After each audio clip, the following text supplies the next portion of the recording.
Why the Mortal Kombat 9 remaster is never happening. As we all linger in Mortal Kombat limbo with the movie getting delayed 7 months, and also Mortal Kombat 1 winding down as we wait another 2 years for the next game, here we all wait in limbo, waiting for NetherRealm to announce anything. And during this time, something that always gets brought up is to re-release Mortal Kombat 9, possibly as a remaster, a remake, or honestly just releasing it on new consoles as is. You don't need to change anything, just give me Mortal Kombat 9 on the PlayStation 5. That's what many players are saying right now, because people love Mortal Kombat 9 and adore it to this day. If you want easy views on YouTube, then just talk about how Mortal Kombat 9 is this magical unicorn that puts modern Mortal Kombat games to shame. That's basically the most popular opinion you can have in the MK fandom. So here's an unpopular one. Mortal Kombat 9 is never getting released, and if it did, it would frustrate many of you very, very much. At least when it comes to online, because Mortal Kombat 9 is busted at the coding level. The actual programming for this game does not work, and I don't think they can fix it. In other words, if they attempted to re-release Mortal Kombat 9, all those bugs and glitches would still be there, which when combined with YouTube and people finding stuff out much faster, many players will get mad right away learning how busted this game is and how it's just never gonna get fixed. But hey, leave a like down below if you want MK9 to get remastered, because I definitely do.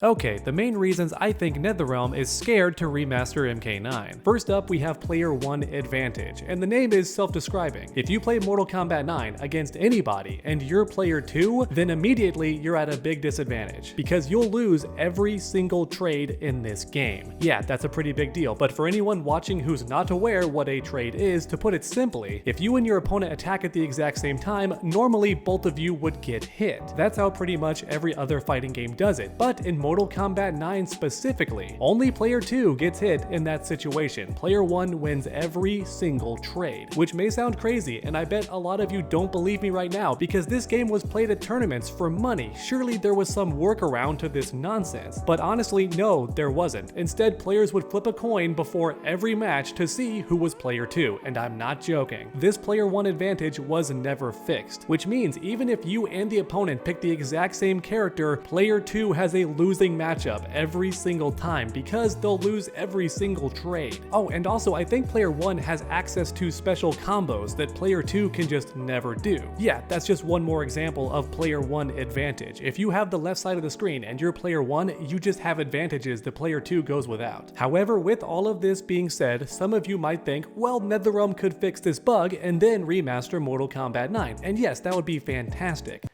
But I just don't think it's guaranteed. In fact, I would not be surprised if the main reason NetherRealm has not released this game again is because they don't know how to fix these bugs. And keep in mind, this is still bug number 1, okay? There's other glitches in this game, and later on I'll talk about the characters being busted and how overpowered they are. But first, I had to mention the Player 1 advantage, because it never got fixed, and honestly, it could be one of the main reasons NetherRealm has not remastered Mortal Kombat 9. Next up, let's talk about random frame data. Yeah, that's right, and most of you watching today actually know what frame data is to some extent. But real quick, for anyone who doesn't know a thing about frame data, essentially it's how fast attacks are and how quickly they recover. Every fighting game runs at 60 frames a second, and some attacks start up faster than others and recover slower than others. You get the idea. If you and I played Street Fighter and I did a light punch with Chun-Li, it comes out in say 4 frames and then recovers in 2 frames or something. And every single time I do light punch and you block it, that would be the outcome. It's consistent for pretty much every fighting game except Mortal Kombat 9, where some characters had random frame data with certain moves. Yeah, that's right, which meant I could do a move with Johnny Cage and you had no clue whose turn it was. If I was minus, you could take your turn and force me to block. However, that move could be randomly plus, which means if you try to punch and then I punch, I win. There's no way to know with the frame data. And as a result, you're either stuck blocking or forced to make a guess and just pray luck is on your side. Yeah, it's so busted, and NetherRealm never never fixed it. Despite all the updates and balance patches, random frame data still exists for certain characters. So if the game got remastered or re-released, you're dealing with that in Mortal Kombat 9 whenever you hop online. And unlike in 2011, people will actually know about this stuff now. They're gonna research how to be cheap with their favorite character, including Johnny Cage. He's pretty popular. But now finally, it's time to dig into the specifics for certain characters and how dirty the tactics get in Mortal Kombat 9. MK Rio has some fantastic videos on this topic with pretty much every character in MK9 you can think of, so I recommend checking his channel out if you want to see that stuff, because in my video today, I'm only covering a select few characters and how broken they can get. Real quick, here's just a few examples of the cheap nonsense in Mortal Kombat 9. Certain characters like Katana and Shang Tsung make it nearly impossible to use Combo Breaker because projectiles can't be broken in Mortal Kombat 9. And these two characters can combo with just their projectiles specifically, which means you're stuck in the whole thing. In fact, even Shang Tsung's Soul Steal, which can end most of his combos very neatly, also can't be combo broken, so he gets that for free too. Yeah, I know many of you hate how Mortal Kombat 1 requires 3 bars to use Combo Breaker. Well, guess what? In MK9, the Combo Breaker is useless against certain characters. They can just guarantee their combos anyway. So if this game ever does get re-released, you want to go online right away and learn which moves you can't combo break, because it's a pretty big list. But next up, let's talk about Jax and Smoke. Both of these characters have guaranteed resets. That's right, you heard me correctly. I said guaranteed resets. There is no way to avoid this stuff with delayed wake up or spending meter or doing some special attack on recovery. No, no, no. In Mortal Kombat 9, if Jax or Smoke combo you, they get the knockdown, which then guarantees another combo right afterwards. And without Combo Breaker, there's no way to avoid this. If Jax or Smoke hit you, they can guarantee this in most situations. 2 combos for free. And it's not just them, by the way. There's other characters who can do this, and unfortunately, most casual players love spending meter on their attacks and stuff, which means they don't have Combo Breaker most of the time, so these setups are really guaranteed most of the time. Oh, but if you thought that was crazy, let's talk about block infinites, because Scarlet can chip away 75% of your health while you defend. Yeah, that's right, and there's no way to escape this unless you have Combo Breaker, which means you have to get hit on purpose and then spend Combo Breaker. That's the only way to escape this pressure on block. It's guaranteed otherwise.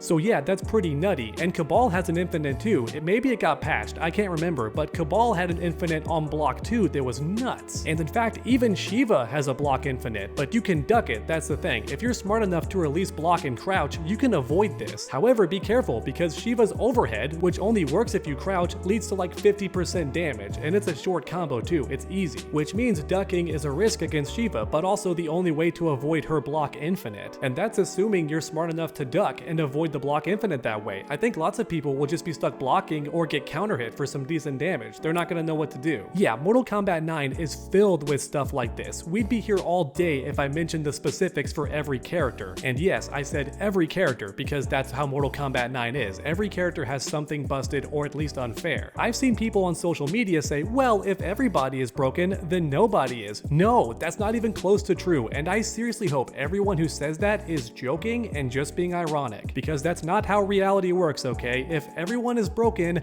that means dealing with broken stuff way more often. Creating more chaos doesn't mean that balance and order suddenly happens. More chaos is simply more chaos. And unless you study that stuff online and do research how to beat it and avoid it, MK9 is going to frustrate you very, very much. But thankfully, the single player content in this game is fun, and there's a decent amount of content there. However, after about 1 week or maybe 2, you'll finish it all, most likely. I think people overestimate how much content there is offline for Mortal Kombat 9. It seems like a lot, but to give you a quick idea of how fast you can actually finish this stuff, Sonica XD completed the challenge tower in 1 recording that took around 5 hours or something. And he's by no means a pro player, nor was he trying to speedrun the tower. He was just playing it, succeed, fail, and within about 5 hours, he finished the entire challenge tower. So after that, you have story mode, which is a decent length, but also not hard to finish. So in 1 day, most of you would finish it, maybe 2 days if you had a busy work schedule. And after you do finish story mode and the challenge tower, you'll have enough coins to unlock pretty much all the interesting stuff in the crypt, which is one more amazing feature of Mortal Kombat 9. It's got a very fun crypt. However, most of us don't want to randomly unlock stuff because many of the unlockables are not that interesting, like music tracks for example, and other nonsense of that nature. Even the concept art, while cool at the time, is pointless to unlock now because it's 1 Google search away. So yeah, with that in mind, mind, most people are gonna look up where all the good stuff is in the crypt and just unlock everything day one. Like mentioned earlier, even if you're not speedrunning this game and just playing it casually, you could do almost all the single player content of Mortal Kombat 9 in about 1 week or at most 2 weeks. And hell, if you're a hardcore gamer, you can finish all the content in like 2 or 3 days if you know life it. Just lock that door, crack out the energy drinks, and finish in less than 48 hours. And after all of that is said and done, you're left with the online content, and that's it. Which, as mentioned earlier, is where all the bugs are waiting, right? All the glitches, all the unfair character nonsense, that's waiting for you online. And many people don't realize that because back in the day, in 2011, the online for this game was terrible. The servers were really bad, it was super laggy, and that wasn't Mortal Kombat 9's fault. No, every fighting game around this time, for whatever reason, had terrible online and refused to use rollback netcode. It wasn't until Mortal Kombat X years later that we finally did get rollback, and that was not immediately at launch. Instead, I think almost a whole year went by, maybe longer, before Mortal Kombat X even got that good netcode with the rollback features. So yeah, like mentioned earlier, MK9 had terrible online, and as a result, most people did not even play online, or if you did, it was with a buddy who you knew had a decent connection so your matches weren't terrible. And I bring all that up because as a result, many players were unaware of the nonsense in Mortal Kombat 9. Professional players knew about it, or just tournament players in general knew about the busted stuff in this game, but the odds of facing any of them online were very slim. So yeah, most players back in 2011 did not know how busted this game was. So there you have it, everyone. Mortal Kombat 9 is a frustrating game. I still want it to get remastered, or just re-released even would be fine for me because I know how busted this game is and I'm okay with that. However, today's video was for people who did not know how busted this game is and how frustrating it would be. If you find Mortal Kombat 1 annoying and think it's cheap or unfair, MK9 is that game on steroids, alright? It's so busted. Even at the most basic level, it doesn't work. Player 1 has an instant advantage, combo breaker does not work for a lot of characters, guaranteed resets, block infinites, all that cheesy stuff, alright? The game is super unfair and crazy. So unless NetherRealm updates the game and fixes that nonsense, which I don't think they're guaranteed to do, then we're all stuck with that broken version of the game that I think would frustrate a lot of people. Thanks for watching, everyone, and I hope you enjoyed today's video. If you did, please leave a like down below, it helps my channel out a ton. And then finish that combo by subscribing and ringing that bell so you never miss any future videos. Make sure to come back next time, and as always, stay underdogs.